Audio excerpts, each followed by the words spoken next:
You're all set. Pick a card. The middle one. Oh Bum, bum, bum. Death by looks like the Red Skull, right?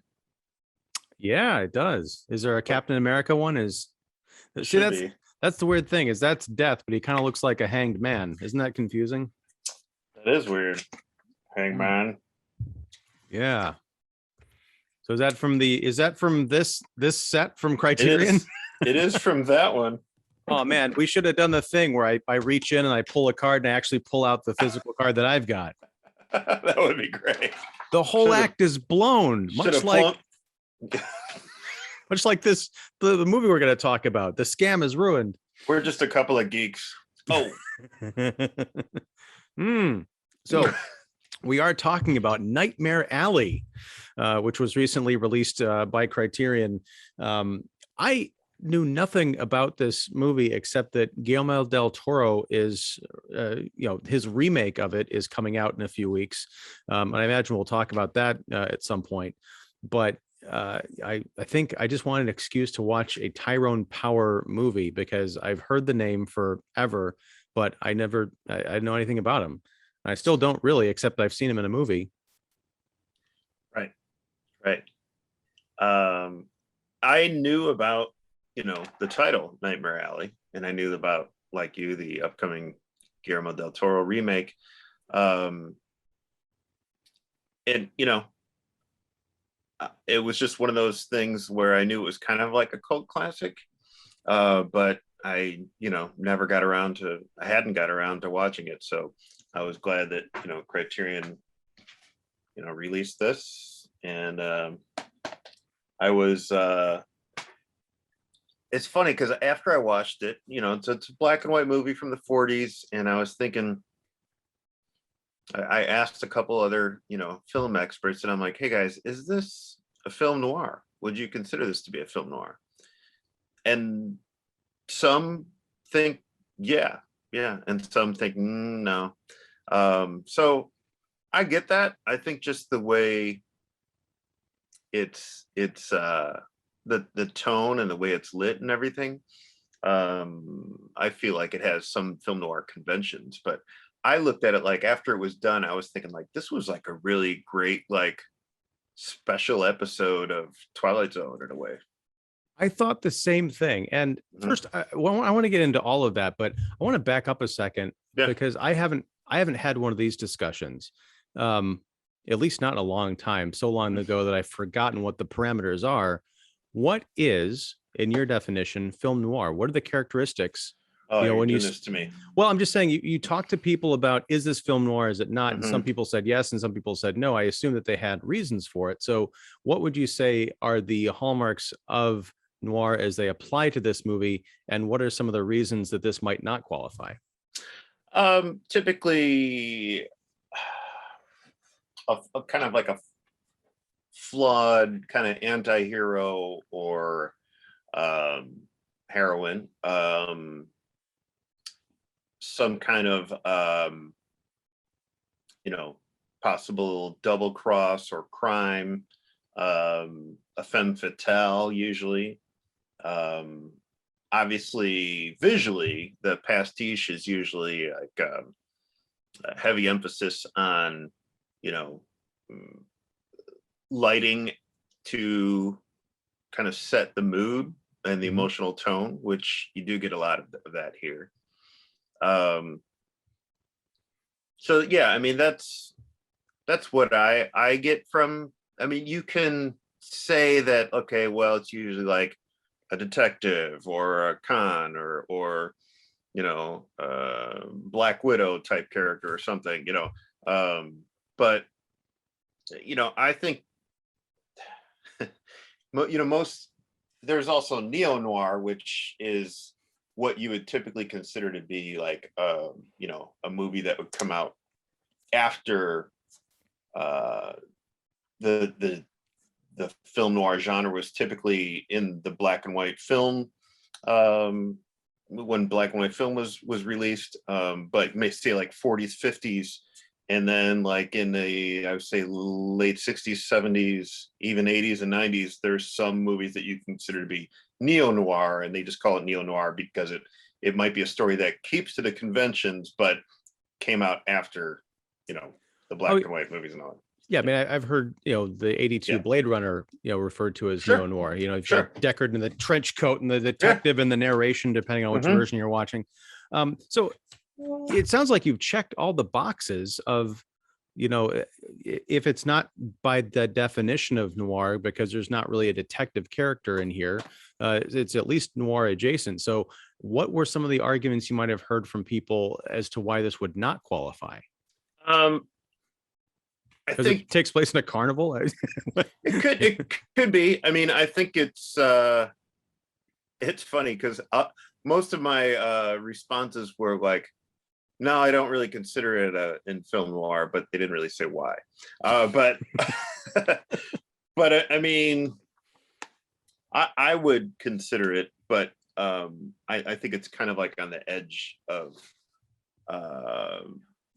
the strong checking of the boxes for what qualifies as a noir. But I think based on the trailer that I saw for Guillermo Del Toro's movie, it almost feels like we're getting more towards a stronger sense of conventional, say like noir or even horror for that matter.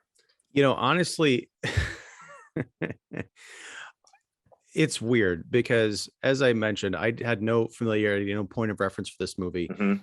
One of the reasons we're talking about this is because I saw that you had tweeted or posted on Facebook or something like a still from this image, and it was an image of one of the main characters, Molly, who was like the electric girl at the carnival with these electric bolts passing through her fingers. I'm like, that's really weird and cool.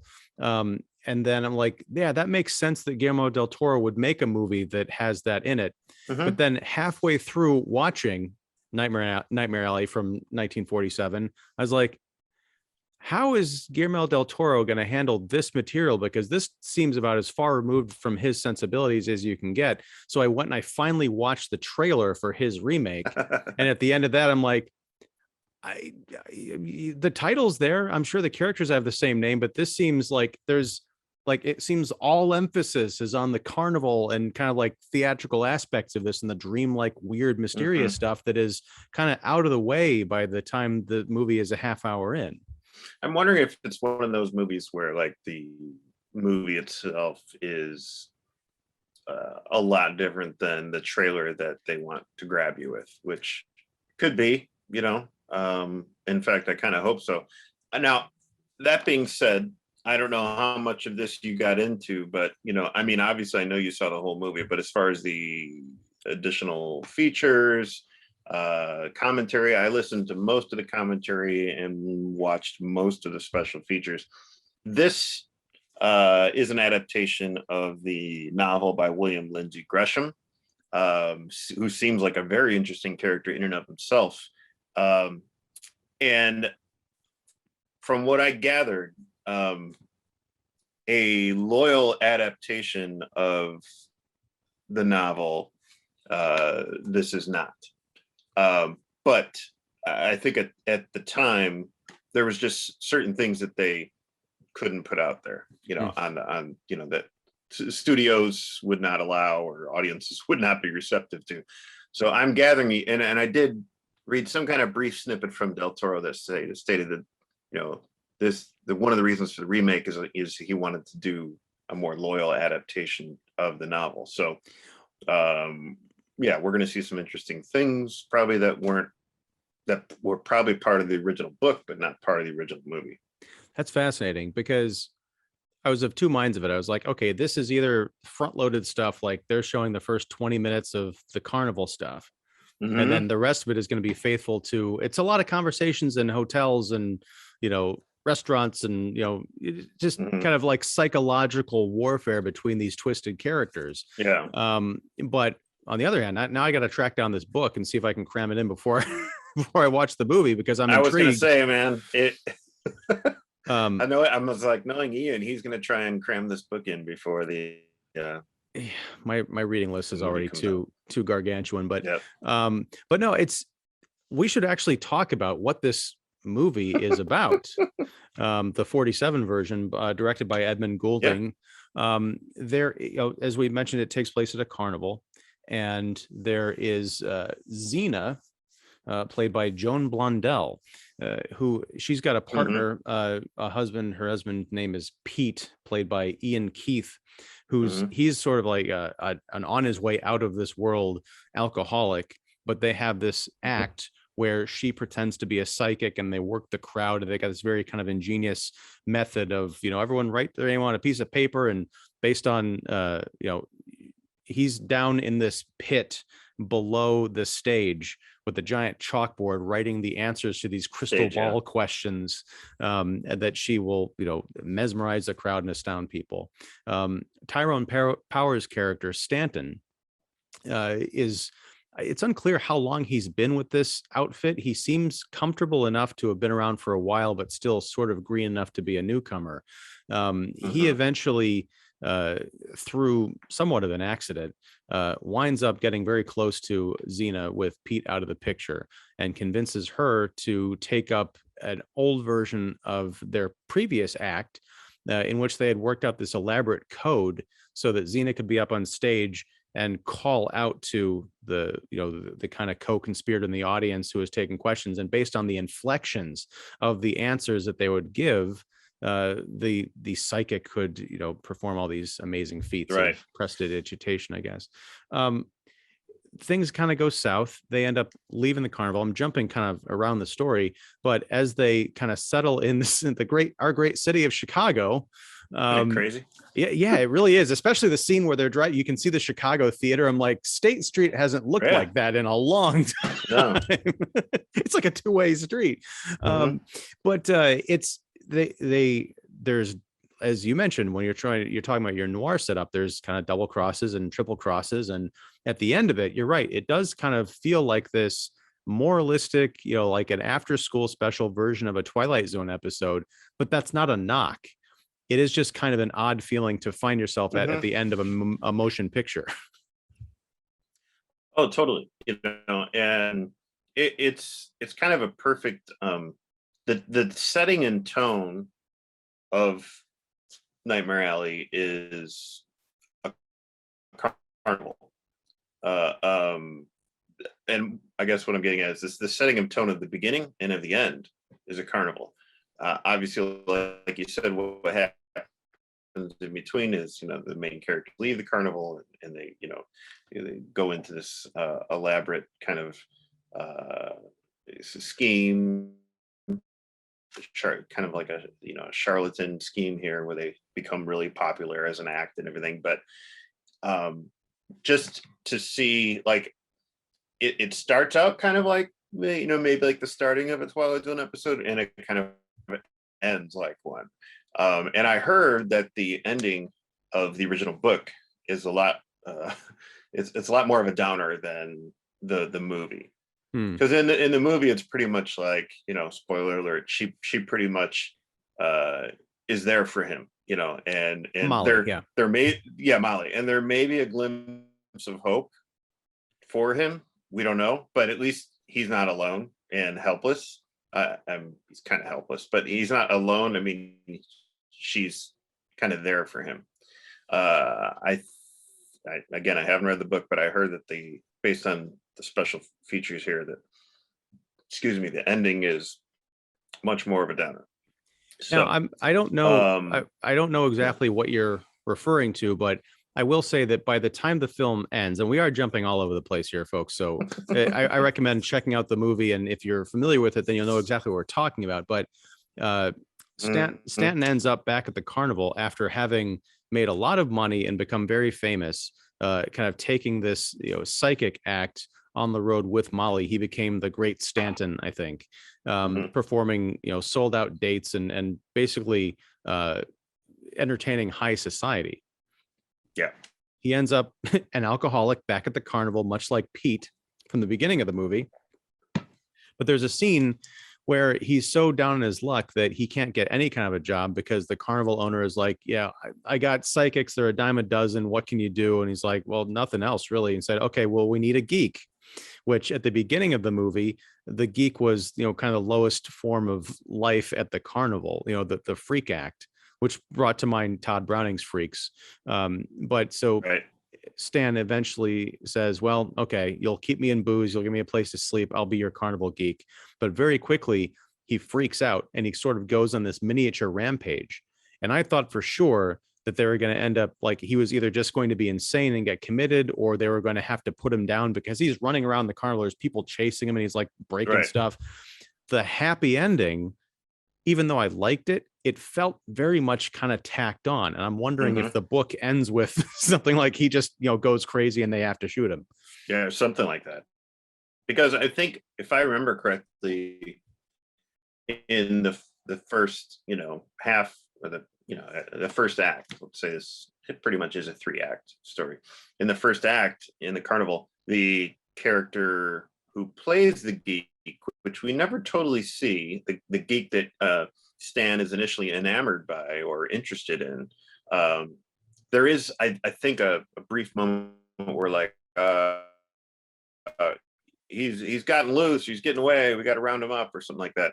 So there's this tendency of the geek to just be kind of like he's kind of like a half animal, a half human type of. He's so depraved and so down on his luck and so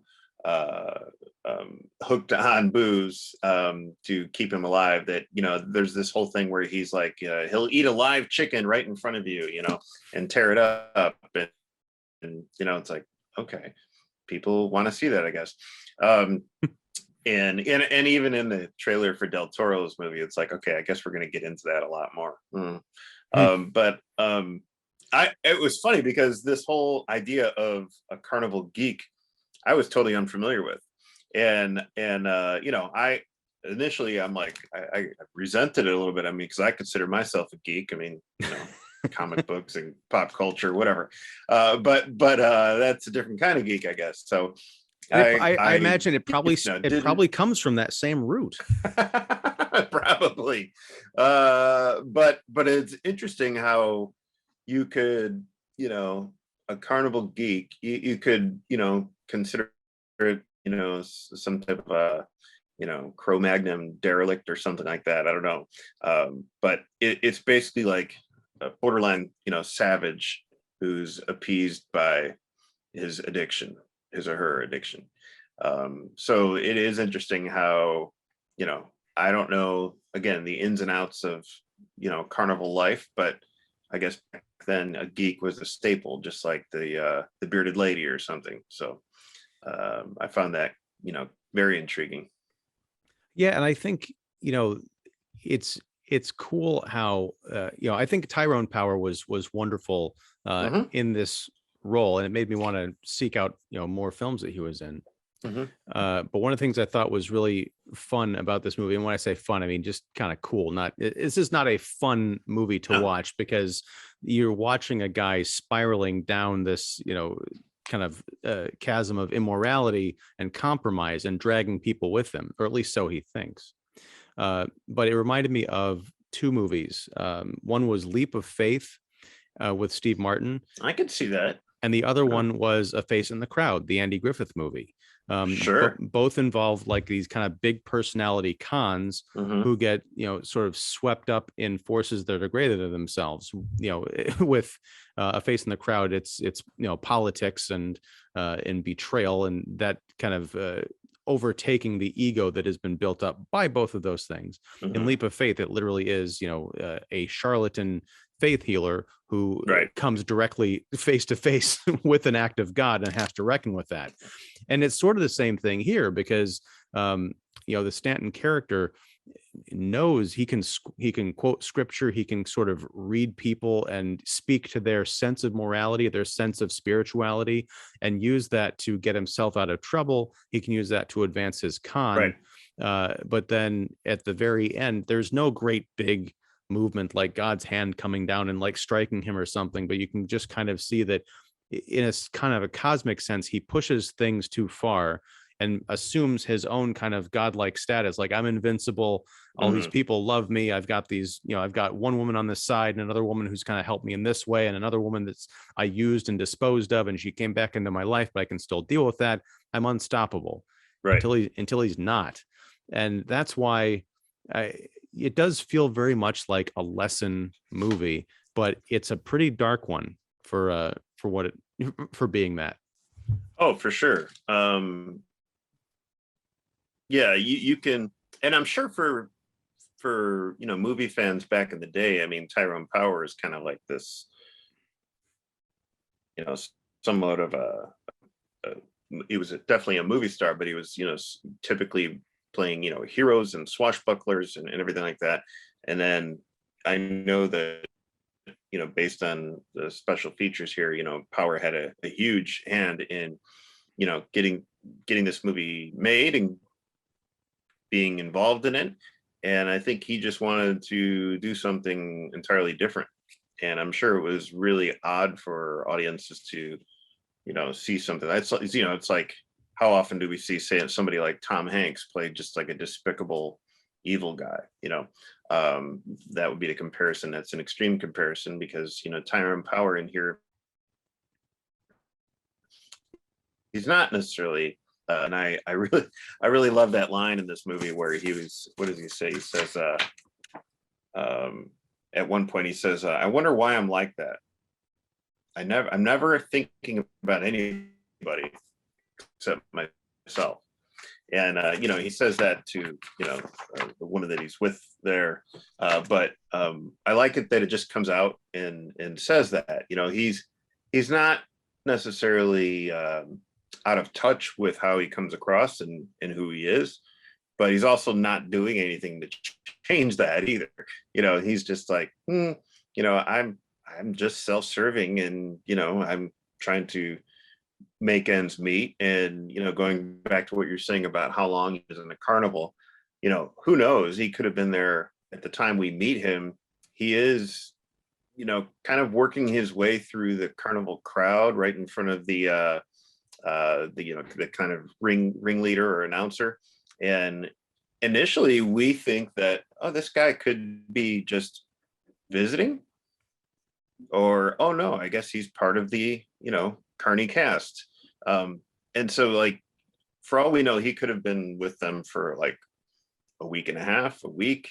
And he's really, it seems like anywhere, he seems like the kind of guy where anywhere he's at, he's looking for a way to further himself, to learn something to his advantage, or it would be, whether that would be something legal or illegal or deceptive, or on the the lowdown or whatever.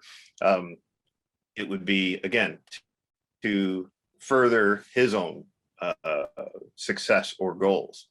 And so I like the fact that he just kind of came out there and kind of matter of factly said it, because there's he's definitely a charismatic character, and there's a certain gee golly quality to him, but is also, at the same time, there's also this like almost like paranoid, like tender, anxious side of him that starts to slowly come out, and it develops into this full-on downward spiral. But it's almost like this like looking over the side of his shoulder kind of paranoia that develops, almost like this.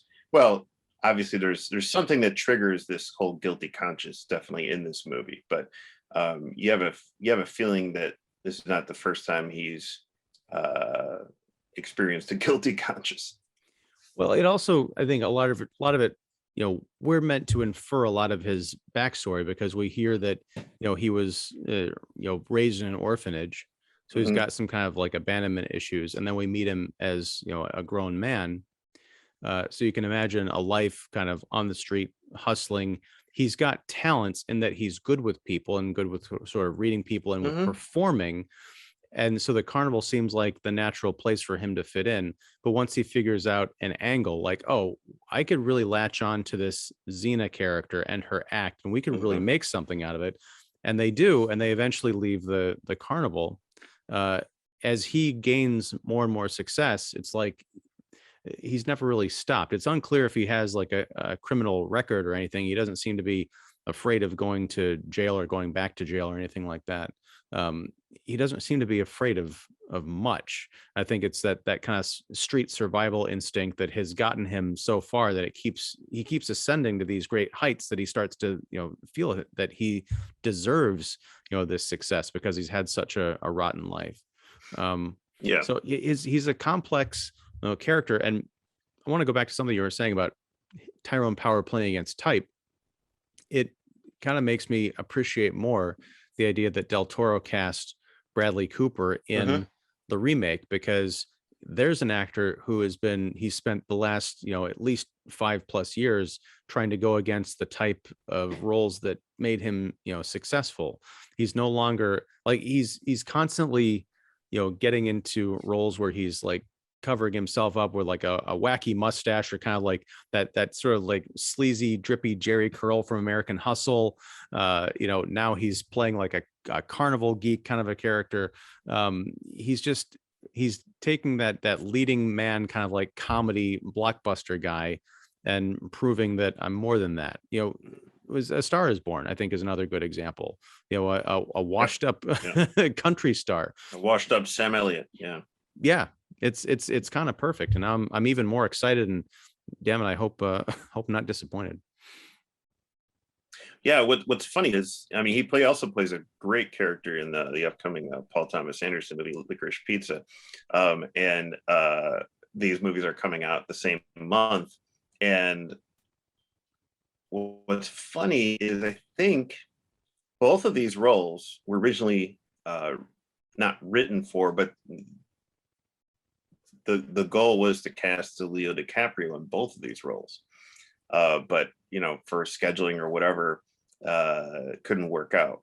Now I could see, based on the fact that I've seen Licorice Pizza, and I haven't seen, Del Toro's Nightmare Alley yet, but I could not see him playing the character he plays in Licorice Pizza. I can't see DiCaprio. I mean, Cooper was great in Licorice Pizza, but I could almost see a variation of Stanton Carlisle played by DiCaprio, but I'm more interested in seeing what Cooper would do. Based on, say, like the kind of performances we've seen out of, say, like DiCaprio in, like, say, Shutter Island or Wolf of Wall Street. There could be some type of variation somewhere in between there of Stanton Carlisle, and he's handsome and charismatic, and he could play those types of characters just like Tyrone Power did. But I like you, I'm definitely more curious to see what Cooper would do with the role. And I don't know. I mean, I'm tempted. I definitely want to, attack the original source material, but I don't know if I want to do that before the Del Toro movie. Yeah. Here's the thing, just to kind of close the book on the DiCaprio thing. Mhm. I love Leo. I think he's Mhm. done a lot of really interesting things, but he's sort of, Bradley Cooper almost unwittingly is following the DiCaprio mold, because DiCaprio was, he was a global sensation for Titanic, 25 Mhm. years ago almost. And then he started, he kind of rode that train into like these kind of like lousy, like cashing in on my success movies like The Man in the Iron Mask and all this other random stuff. But Mhm. then he started getting into, I know he was nominated for Gilbert Grape and all that stuff, but Titanic really made him, the Tiger Beat poster boy, literally. Sure, sure. But then, his roles for the last, 15, 20 years, he's, been very selective. He's chosen stuff that kind of goes against the type. Robert Pattinson is kind of doing the same thing. Mhm. But the thing about Cooper and Pattinson is they are very early on in this process. So when I think about a Bradley Cooper movie, I still kind of have The Hangover in my head, or kind of like these earlier things, and I think, oh wow, it's cool that he's doing these other roles. With Right. Leo DiCaprio, I'm like, Yeah, he's just, that's just what he does now. He's Mhm. doing these. It's not that it's not interesting. It's just that I don't consider it to be, special anymore. Yeah, I mean, I could totally see that. I think Cooper has always had the tendency to be more of a great, supporting or character actor, but he's almost too handsome to be regulated to that. So, and that's not anything, that's just, genetics, and there's no fault to his own. But I think, like for it was first introduced to him on the Alias show, the J.J. Abrams show, where he kind of had a supporting role there. And then, yeah, kind of like comedies, and I don't, I wouldn't say he was in like a whole lot of like rom-coms and stuff, but yeah, just kind of like the Hangover movies, and then, there's Joe Carnahan's A-Team and stuff. But And Wet Hot American Summer is kind of where he got, true. yeah. Yeah. Mhm. Yeah. So and again, hopefully this is, a different side of Cooper, just as this was a different side back in the day for audiences to see Tyrone Power. I, I know that I don't think that this movie did well when it came out. It was one of those things that I think the studio was really the book, became quite popular, I think a year or two before, and then the studio optioned it, and um, basically like director Edmund Goulding had been assigned to it, or latched onto it. He had previously directed, I think it was the Grand Hotel, Mhm. and so it's interesting to see like something like this, and it's happened before where a movie, that came out in the 40s and 50s didn't really do so well upon release, and then it became this kind of cult classic. I know for quite a while Nightmare Alley was um, hard to find. Like it wasn't like on VHS, it wasn't on Laserdisc or anything like that. I think before this iteration of Criterion, there was, I think, a DVD copy of it, but that's about it. I think this is the first time on Blu-ray. Yeah, it was hard to find. And I wonder, I'm not as familiar with this movie as some people, but Mhm. it's such an odd little film that I can see why, especially if it varied from a very popular book. Like if people read the novel and they fell in love with it, like I want to go see this weird shit on screen, and then it's just not because of whatever cultural or studio kind of Mhm. issues were at the time. I can understand it not doing well and then disappearing and then being hard to find because no one was rushing out to say we're going to put this flop Yeah, out available for everyone. But people probably read about it and had seen clips from it, and other things, and said, wow, I really want to see this movie. So the kind of the hard to find status of it turned it into a cult kind of phenomenon. And then when it did sure. resurface, maybe it was reevaluated or possibly over evaluated as being this like great example of a movie that should be held up and given the Criterion treatment.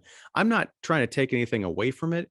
I'm just saying that when I watch it, it's so odd that maybe it's because the carnival aesthetic, you've got the tarot cards and you've got this kind of like carnival Mhm. poster, design to everything. The aesthetics are weirder than the movie itself. And I feel it's not quite a bait and switch, but if you go in there looking at all this, kind of artwork, and then you see the clip of, Molly passing the lightning through her hands, like that's about it. The rest of it is just like really well crafted mind games. Mhm. And I'm like, this is not the thrilling kind of bizarre adventure. It's nothing like Freaks. If people are like, oh, this is a carnival movie from the 40s and it's kind of noirish, I bet it's gonna be like Freaks. It's not. Yeah. But that's not to say it's not good. It's just to say that you got to kind of temper your expectations. Yeah. I mean, it's definitely a journey. Um, I wouldn't say it's a journey into madness, but it's a journey into, just a kind of like I mean, it definitely has aspects of a psychological thriller at times. I would say it's more of a psychological drama. And it has the most intriguing part is really, the figuring out where these characters are going to go, and you know, Power is very charismatic and everything, but it's also you realize that there's, like you said, he's a complex character. There's so many layers to him, and we're not sure what type of decisions he's going to make. And the interesting part of the movie is, when this other character shows up, Lilith Ritter, who plays or Helen Walker plays this character, Lilith Ritter, who is basically like a psychoanalysis or a psychoanalyst, and it's very interesting. She could be somewhat of a typical femme fatale. I like how she's introduced, and I like how he tries to kind of corner her in a way to get her to, fess up to the fact that, try to get a line on her, as they say, or try to see if, honestly, to see if she has a line on him, if she's aware of his, true nature and true ways, just to cover his own conscience, to cover his own butt. And I think she's a very interesting character, just because she's very much, confident, in control, and is very nonplussed by so many people around her.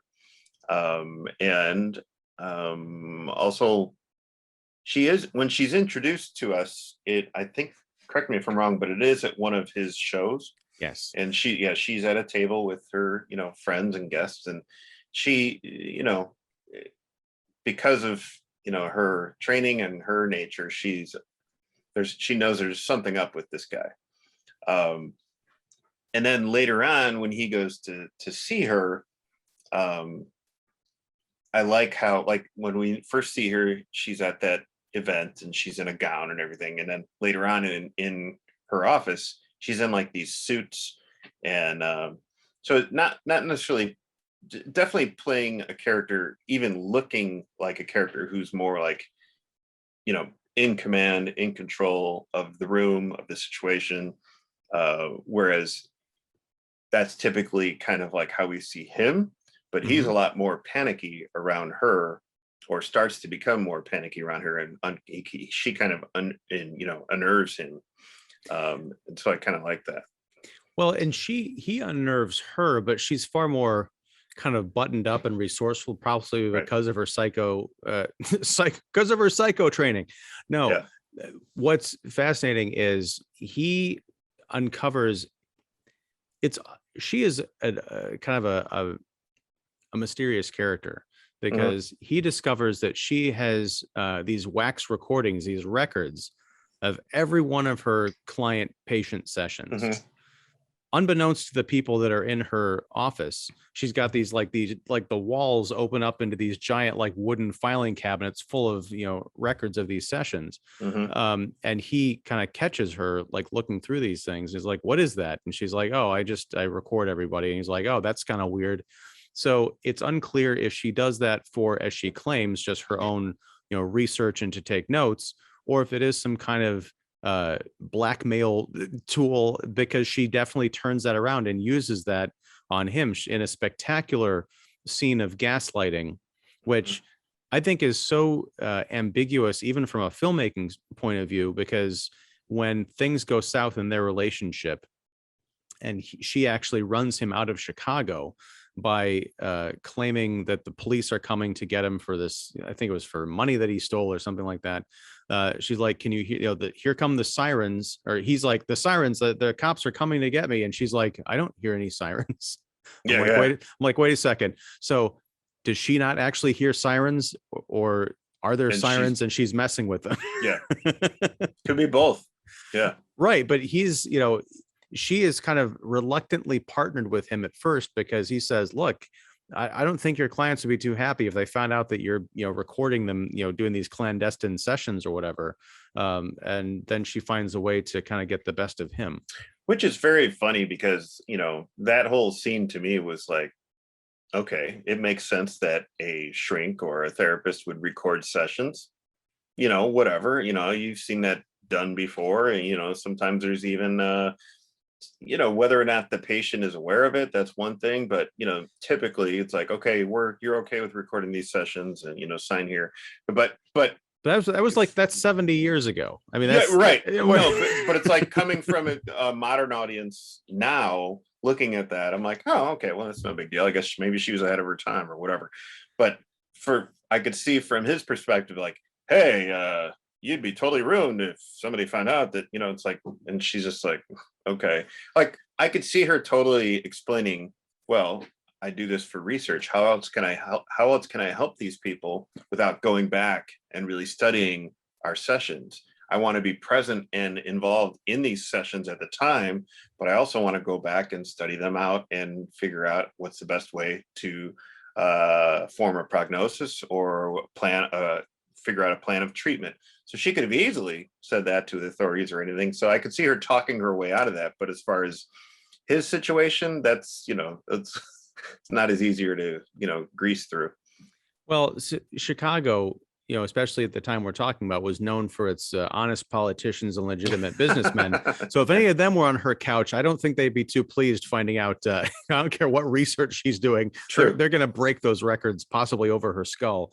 But yeah, I really think that, that dynamic, I love the way that things play out with all three of the women in this film, who he kind of goes through, and they kind of put each other through the ringer. There's Molly, who's the innocent, the young carnival girl, who he kind of woos, and because she's very attractive and also kind of very like naive, as I said. They kind of go away together to do this act. The Xena character is also kind of enamored with Stanton, and he kind of plays that angle up, mostly to get at the secret of this this code. And then you've got Lilith Ritter, the shrink. She's kind of involved with Stanton, more on a business level, but also you get the idea that it would be nice to hang out with this guy as well. There's, like we talked about, the idea of noir and double crossing and triple crossing. There's so much crossing going on in this movie. It's such a mess that you can understand why he ended up an alcoholic hobo at the end of it, regardless of his crimes, just dealing with these three, like this, duo of femme fatales sort of, and then this innocent that he's just completely screwing over and messing with her head. Yeah. I mean, she's not the only innocent that he's, trying to screw over. There is that, kind of like older aristocrat crack guy, Ezra Grindle, played by Taylor Holmes. And that whole scene was really almost kind of like almost next level, different type of movie altogether. And that the main scene that I'm talking about is when he's with Stan is with Ezra at his property, and they see what appears to be some kind of like almost like an apparition or so. And I'm like, oh, this is just getting really interesting. And I'm not going to get, into all of that, but I just love visually how that played out. And I'm like, oh yeah, I could see Del Toro doing something with this. This should be very interesting. That threw me. And at first I thought, is this like a bad edit or what? But so I'll get into it. I won't give the entire thing away, but I want to set this up. This rich, business guy agrees to sort of finance Stanton's act because he is, hooked by this. He believes that Stanton can, has all these weird powers and can even talk to the dead. And there's an old love of his named Dory, who he says, essentially, I will finance you. I'll give you whatever you want, but I want to be able to see my long lost love. And so Stan goes to Molly and says, hey, we're going to be set for life. I just need you to pretend to be this dead woman. You don't have to interact with them. Just literally show up. You'll be several, yards away. So there's no chance he can touch you. Just show up. He can, say things or whatever and believe. Sounds like a movie we'll be talking about later, but go ahead. Which movie? Is this Licorice Pizza? No, I don't know. No. It's late. We'll be talking about it. We'll be talking about it after Life. Yeah. It just sunk in. Yeah. That'll be the conversation that you will have seen earlier this week by the time you watch this. It's very confusing, but no. So, but the thing is, during that conversation, they have a Mhm. big fight, Molly and Stan, and Oh yeah. she kind of walks out on it, or at least Mhm. we're led to believe that, and then cut to Stan and Ezra walking through this property, and he's like, basically, this is, yours once I see my ex, and then there's an apparition, in the Mhm. garden, and that's as far as I'll take it. Mhm. But it was kind of Yeah. confusing. It was like, wait, I thought she wasn't going to help him. How did that happen? Right. Right. Yeah. It's very interesting, and like I said, I, I think the cinematographer here, Lee Garmis, does a fine job. The art direction's great, especially in that scene. And so I just kept on thinking, oh man, I wonder what Del Toro's going to be doing with this. So, And that's what, again, I'm going to reserve judgment. I'm probably going to go back and watch this after we talk about the remake and be like, Ian, you're a bonehead.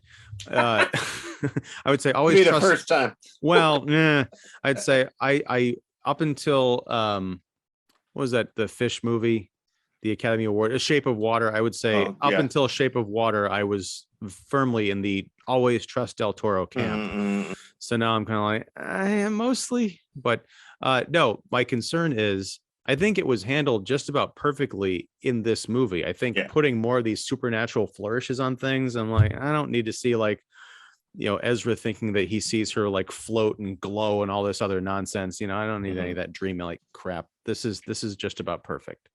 Yeah, I mean, I'm hoping that it goes into more of like, not just delves into a lot more of like psychologically unraveling of not just Stanton's character, but how kind of longing or regret or guilt has can kind of plague one's psyche.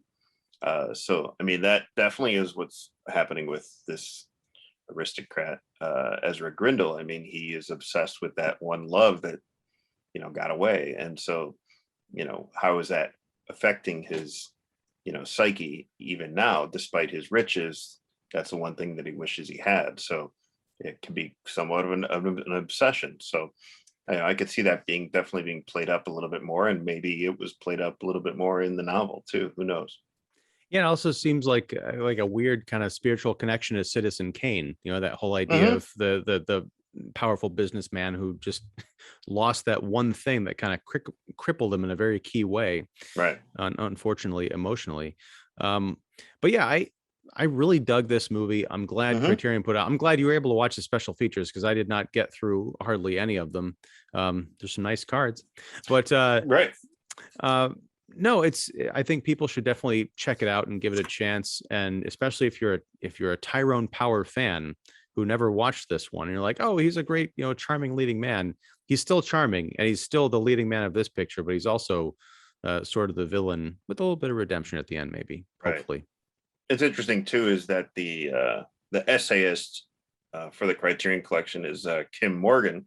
It's a great essay, but she also basically co-wrote the screenplay with Del Toro for this new one. So wow, she was that big of a fan. I mean, she's a film critic, but she also co-wrote the screenplay for this remake. So it'd be very interesting to see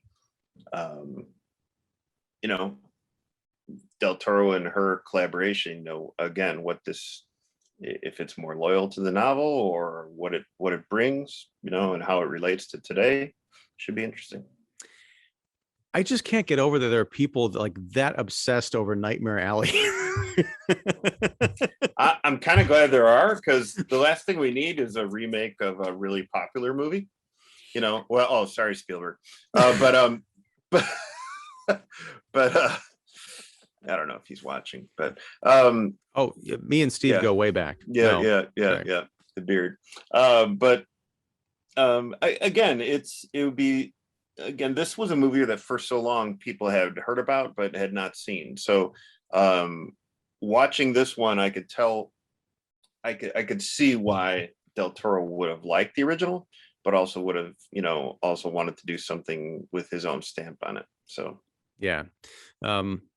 Do you know, last question, do you know if the book is in print, or did they put out a new edition of it or anything? I don't know if they should put out a new edition of it for because the fact that the new movie's coming out, but I briefly looked it up on Amazon, and I do think there's one out there, but there's also been a lot of different, obviously a lot of different printings of it.